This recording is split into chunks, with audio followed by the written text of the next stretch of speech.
वक्त की बड़ी खबर आपको बता रहे हैं। बिहार के लिए आज का दिन काफी अहम होने जा रहा है। आज सम्राट सरकार को उनका संवैधानिक दर्जा हासिल होगा। सम्राट चौधरी आज अपना विश्वास मत पेश करेंगे विधानसभा में। विधानसभा का विशेष सत्र शुरू हो चुका है। सम्राट चौधरी के लिए ये उनकी परीक्षा है, लेकिन ये परीक्षा उतनी कठिन नजर नहीं आ रही है। वहीं राजनीतिक गलियारों में तेजस्वी यादव को लेकर भी चर्चाएं तेज हो चुकी है, क्योंकि तेजस्वी के लिए अपनी एकजुटता बनाए रखना बड़ी चुनौती साबित होता जा रहा है। इस मामले में ज्यादा अपडेट के साथ मेरे साथ जुड़ रहे हैं मेरे सहयोगी हर्ष भारद्वाज जी। सर, सबसे पहले बात करते हैं, आज बिहार के लिए दिन काफी अहम है, क्योंकि सम्राट सरकार को आज उनका संवैधानिक दर्जा हासिल होगा। तो क्या कुछ चल रहा है? बिल्कुल, देखिए ये तस्वीरें लाइव अपने दर्शकों को हम दिखा रहे हैं विधानसभा के अंदर, क्योंकि यहाँ फ्लोर टेस्ट चल रहा है और सम्राट चौधरी कहीं ना कहीं इसमें जीतते हुए नजर आ रहे हैं। और देखिए फ्लोर टेस्ट जब होता है तो खासतौर पर बताना होता है कि देखिए हमारे इतने विधायक हैं और हम बहुमत से जीते हैं और हम ही अब सरकार चलाएंगे, जो सम्राट चौधरी कर चुके हैं विधानसभा के अंदर। जो तस्वीरें हम अपने दर्शकों को दिखा रहे हैं,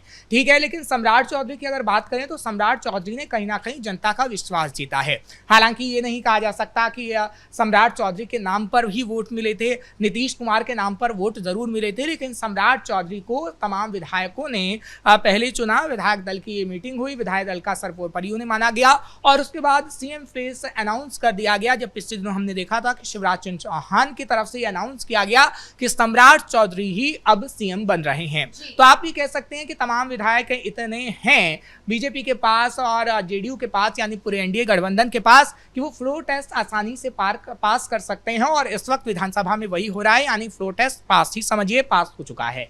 लेकिन अगर बात करें विपक्षी पार्टी की, तो विपक्षी पार्टी के लिए काफी अहम इसमें होने वाला है, क्योंकि तेजस्वी की मुश्किलें काफी बढ़ सकती हैं। देखिए तेजस्वी का जिक्र हम इसलिए कर रहे हैं क्योंकि तेजस्वी यादव के पास जितने विधायक हैं, अगर एक भी विधायक इधर उधर हुआ तो तेजस्वी के लिए अग्नि परीक्षा होगी।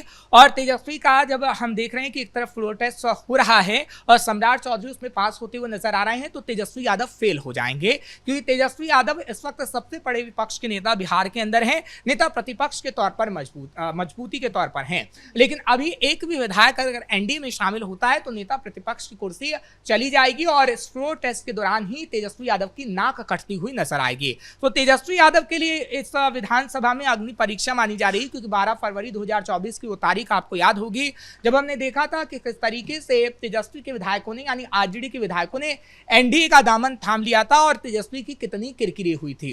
राज्यसभा चुनाव के दौरान भी आपने देखा कि राज्यसभा चुनाव के दौरान तेजस्वी के विधायक ही तेजस्वी को धोखा देते हुए नजर आए। फैजल रहमान ने वोटिंग नहीं की और कांग्रेस विधायकों को तो आपने देखा कि कांग्रेस विधायक ने भी वोटिंग नहीं की। हालांकि फैजल रहमान का रीजन अलग था कि उनकी मां की तबीयत खराब है, इसलिए वोट करने नहीं गए हैं। तो अभी ये बड़ा सवाल है कि क्या फ्लोर टेस्ट के दौरान ही हम देखेंगे कि तेजस्वी के विधायक धोखा दे देंगे, या फिर फ्लोर टेस्ट के बाद कल एक खबर आएगी कि फैजल रहमान ने आरजेडी से इस्तीफा दे दिया है, या कई तमाम विधायक हैं उन्होंने इस्तीफा देने का काम कर दिया है। क्योंकि देखिए तेजस्वी यादव की अगर बात करें तो तेजस्वी यादव की साख काफी मुश्किल में है, आरजेडी की साख काफी मुश्किल में है और आरजेडी को बचाने की जिम्मेदारी इस वक्त तेजस्वी यादव के पास है। सर, आज चर्चा सम्राट चौधरी की होनी चाहिए थी, क्योंकि वो नए मुख्यमंत्री बने हैं, लेकिन इस बीच ज्यादा चर्चा हो रही है विपक्ष की परेशानियों की, विपक्ष की चुनौतियों की। ऐसा क्यों? बिल्कुल, देखिए विपक्षी चुनौतियों के इसलिए जिक्र कर रहे हैं क्योंकि देखिए अभी सम्राट चौधरी जब फ्लोर टेस्ट पास कर गए हैं और अगर हम बात करें एनडीए सरकार की, तो एनडीए सरकार ने बहुमत हासिल किया है। इतने विधायक भी उनके पास हैं कि उनकी सरकार नहीं गिर सकती और जनता का बहुमत भी उन्हें हासिल है, यानी 5 साल जनता का विश्वास एनडीए पर रहा है। और सम्राट पर जनता कितना विश्वास कर पाएगी तो आने वाला 5 साल ही बता पाएगा, लेकिन इतना जरूर कहा जा सकता है कि सरकार ज्यों का त्यों बरकरार रहेगी और सम्राट सीएम ही रहेंगे। लेकिन आपने ठीक सवाल किया कि तेजस्वी की इस वक्त ज्यादा चर्चा क्यों हो रही है, क्योंकि तेजस्वी की चर्चा इसलिए हो रही है क्योंकि एक समय में आरजेडी सबसे लार्जेस्ट पार्टी बिहार के अंदर थी, लेकिन अब एकदम निचले स्तर पर ये आरजेडी पार्टी हो गई है। हालांकि कांग्रेस का सुपड़ा तो एकदम साफ हो गया है, लेकिन आप इतना जरूर कह सकते हैं कि आरजेडी की भी मिट्टी पलीद हुई है, क्योंकि 25 विधायक अगर आरजेडी के हैं और पिछले विधानसभा चुनाव में सबसे लार्जेस्ट पार्टी आरजेडी थी, तो मिट्टी पलीद ही आप इसे कहेंगे और इस शब्द का इस्तेमाल करना अनुचित नहीं होगा। और अगर तेजस्वी यादव की बात करें तो लालू प्रसाद यादव ने जिस तरीके से तेजस्वी यादव को पूरा कार्यभार आरजेडी का सौंप दिया है, तो तेजस्वी के लिए इज्जत का सवाल है, तेजस्वी के लिए नाक का सवाल है। लेकिन क्या तेजस्वी की नाक कटाते उनके ही विधायक नजर आएंगे? क्योंकि जो विधायक हैं सबसे पहला नाम फैजल रहमान ही है और फैजल रहमान नीतीश कुमार के साथ मुलाकात कर चुके हैं और नीतीश कुमार उन्हें इनाम तक दे चुके हैं। तो फैजल रहमान का तो पक्का है कि वो पार्टी से इस्तीफा देंगे और हम बार बार ये कह रहे हैं। लेकिन उस पर मुहर कब लगेगी उसकी तारीख नहीं बताई जा सकती है। आज मुहर लगेगी, कल मुहर लगेगी, या फिर अगले आने वाले एक हफ्ते में मुहर लग जाएगी, लेकिन इतना तो होगा, इस खबर पर मुहर जरूर लगेगी।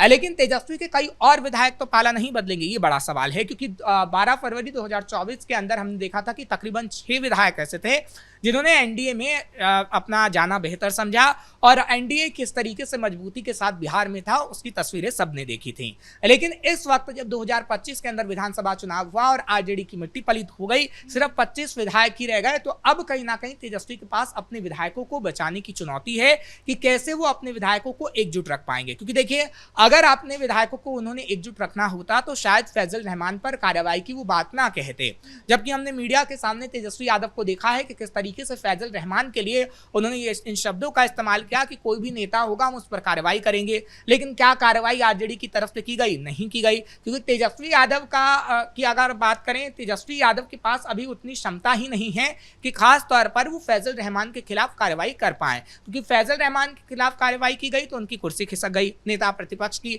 फिर वो सिर्फ और सिर्फ एमएलए रह जाएंगे। क्योंकि नेता प्रतिपक्ष के लिए सबसे अहम जरूरी है कि तमाम विपक्षी नेताओं की, तमाम विपक्षी विधायकों की सहमति जरूरी हो। और 35 विधायकों का अगर जिक्र करते हैं तो तमाम महागठबंधन के विधायक है, उसमें कांग्रेस के विधायक आरजेडी से उतना संबंध नहीं रखना चाहते हैं। आपने पिछले दिनों देखा सुरेंद्र यादव हो क्या, या फिर जो तमाम 6 विधायक हैं वो या तो आलाकमान से खुश नहीं है, कांग्रेस आलाकमान से, या फिर आरजेडी से भी खुश नहीं है। क्योंकि आरजेडी और कांग्रेस का महागठबंधन का क्या हाल है वो तो आप देख ही रही हैं बिहार के अंदर। लेकिन अगर आरजेडी की बात करें तो आरजेडी के विधायक भी इस वक्त तेजस्वी से नाराज हैं। तो 35 विधायकों का समर्थन हासिल होना तेजस्वी को जरूरी है महागठबंधन के, अगर उन्हें नेता प्रतिपक्ष के तौर पर रहना है तो। क्योंकि देखिए, अगर कुल मिलाकर बात करें तो कम से कम मिनिमम जो प्रावधान कहता है विधानसभा के अंदर वो 25 विधायक होने चाहिए जब आपको 25 विधायकों का समर्थन हासिल हो। लेकिन 25 विधायकों में हम बार बार ये कह रहे हैं कि फैजल रहमान तो जा रहे हैं। आधिकारिक पुष्टि इसलिए हम नहीं कर रहे हैं क्योंकि आधिकारिक पुष्टि जब तक आ नहीं जाएगी इस बात को नहीं कहा जा सकता, लेकिन जो इशारा मिल रहा है और जो रास्ते फैजल रहमान ने अख्तियार किए हैं उससे ये कहा जा सकता है कि फैजल रहमान अब इस्तीफा जरूर देंगे। जी सर, आज के इस सत्र के बाद से बिहार की दिशा किस ओर जाने वाली है? देखिए, आज का सत्र काफी महत्वपूर्ण है। अब ये पूरी तरीके से क्लियर है कि सम्राट चौधरी ही बागडोर बिहार की संभाल रहे हैं और उनको पद पर बैठा दिया गया था। आज फ्लोर टेस्ट बहुत जरूरी था जो कि आज होना था, 24 अप्रैल की तारीख को मुकर्रर किया गया था। और आज जब फ्लोर टेस्ट हो चुका है तो खासतौर पर इतना जरूर कहा जा सकता है कि सम्राट चौधरी बिहार में कई बड़े फैसले लेने वाले हैं, क्योंकि इससे पहले भी कई बड़े फैसले लिए गए हैं जब अधिकारियों को डांट लगाई गई, भ्रष्टाचार के मुद्दे पर काम किया गया और साथ ही साथ बताया गया कि कैसे योगी मॉडल अब बिहार के अंदर भी आपको नजर आएगा। आप अभी भी देख रही हैं, जब अपने दर्शकों को हम खबर बता रहे हैं तो पटना से लेकर दानापुर तक कई जगह बुलडोजर गरज रहा है। तो आपने एनकाउंटर की तस्वीर भी देखी कि किस तरीके से बिहार के अंदर एनकाउंटर भी हो रहा है। तो अब बिहार की दशो दिशा बदलेगी या नहीं बदलेगी, खैर ये तो वक्त ही बता पाएगा।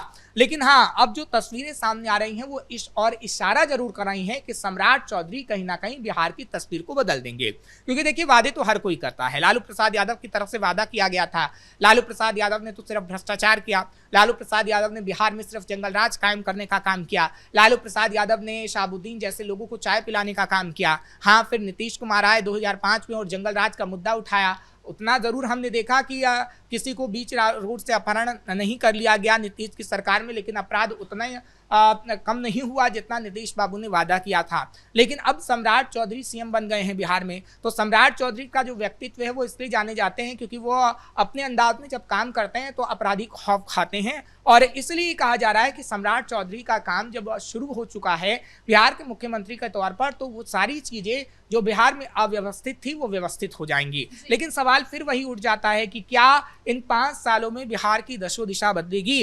क्या इन 5 सालों में सम्राट चौधरी ऐसा करके दिखा पाएंगे कि एक बार फिर से सरकार एनडीए की बन सके, या फिर बीजेपी अपने दम पर सरकार बिहार के अंदर बना पाए? सर, बीजेपी का पहली बार मुख्यमंत्री बना है बिहार में, तो उनके लिए भी क्या क्या चुनौतियां सामने हैं? किस तरीके से जनता के विश्वास को बनाए रखने की चुनौती है उनके आगे? बिल्कुल, देखिए, चुनौती बड़ी है और इस चुनौती को आपको किसी भी हाल में पार पाना होगा, क्योंकि बिहार के लोगों ने एक जमाने में आरजेडी का वर्चस्व देखा है, बिहार के लोगों ने एक जमाने में कांग्रेस का वर्चस्व देखा है, बिहार के लोगों ने एक जमाने में वर्चस्व देखा है नीतीश कुमार कुमार का, लेकिन बिहार के लोग अब वर्चस्व देख रहे हैं बीजेपी का, खासतौर पर क्योंकि बीजेपी का सीएम है और इसलिए हम बात करें। हालांकि एनडीए की सरकार है लेकिन सीएम बीजेपी का है, तो तमाम चुनौतियों से पार पाना होगा। अगर बिहार की इन चुनौतियों जैसे रोजगार, पलायन का मुद्दा है, रोजगार का मुद्दा है, अपराध का मुद्दा है, महिला सुरक्षा का मुद्दा है, इन तमाम मुद्दों से अगर सम्राट चौधरी पार पा लेते तो 2030 में एक बार फिर से बीजेपी लार्जेस्ट पार्टी बन सकती है। जी सर, बहुत बहुत धन्यवाद आपके इन तमाम जानकारियों के लिए। तो कुल मिलाकर नई सरकार के लिए आज का दिन काफी बड़ा है, खासकर सम्राट चौधरी के लिए।